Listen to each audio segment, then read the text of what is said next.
The US Homeland Security Chief is warning that up to 600 people may have lost their lives in the devastating hurricane that swept across the southeast of the United States.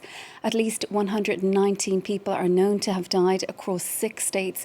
2 million people are still without electricity and hundreds of roads remain closed, hampering efforts to deliver badly needed supplies.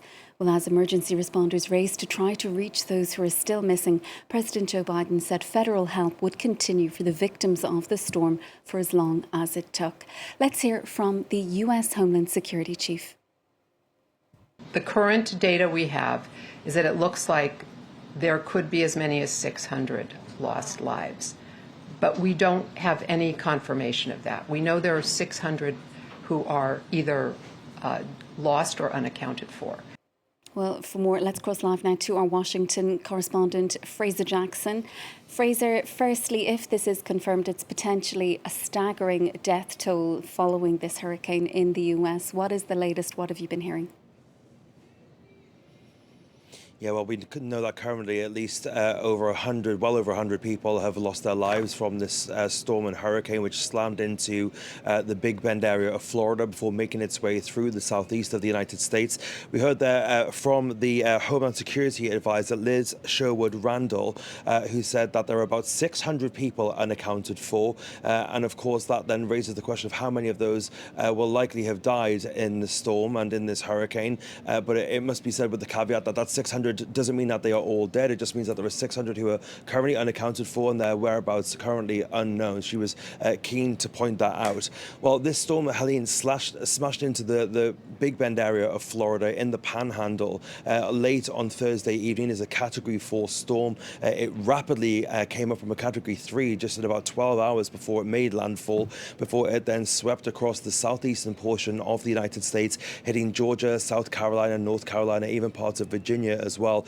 The storm surges that we were expecting obviously devastated a lot of the houses in that area of Florida, but further north, a separate weather system that was moving through the area then dumped a lot of water as well, which resulted in about 75 centimeters worth of water being dropped in parts of North Carolina, triggering flash floods and mudslides as well, which has absolutely devastated communities in the western parts of the state there. We know that Joe Biden currently at the moment is receiving an update in the Oval Office from Liz Sherwood-Randall, as well as the governor for North Carolina, Roy Cooper, and also the FEMA administrator, Deanne Criswell. FEMA, of course, being the disaster relief agency that is overseeing all of these efforts. We will know more about that once we have a word from Joe Biden in the aftermath of that, just in about 45 or so minutes' time. And Fraser, millions of homes still without electricity, hundreds of roads closed.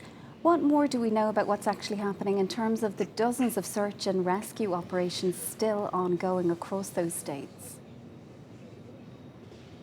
Well, there's now a massive search and rescue effort taking place. We know from the federal level that they pre-positioned a lot of assets in the region, especially they were worried about big population centers like Tallahassee in Florida, which could have seen many more people killed by such strong winds and strong storm surges as well. So a lot of those assets were put into place in advance, and we know that some of those assets are still being used and some of them are still yet to be used. Governor Kemp from Georgia spoke to Joe Biden and said that currently he doesn't need anything else, but they're working their way through the inventory of items that were given to them by the federal government in conjunction with local and state authorities and services as well. We also know that the Department of Defense has given a lot of helicopters to the rescue efforts to try to get food, medicine and supplies into those areas that have been cut off by either the storm or the floods and mudslides that it triggered. A lot of roads and bridges have been washed away, people cut off and isolated,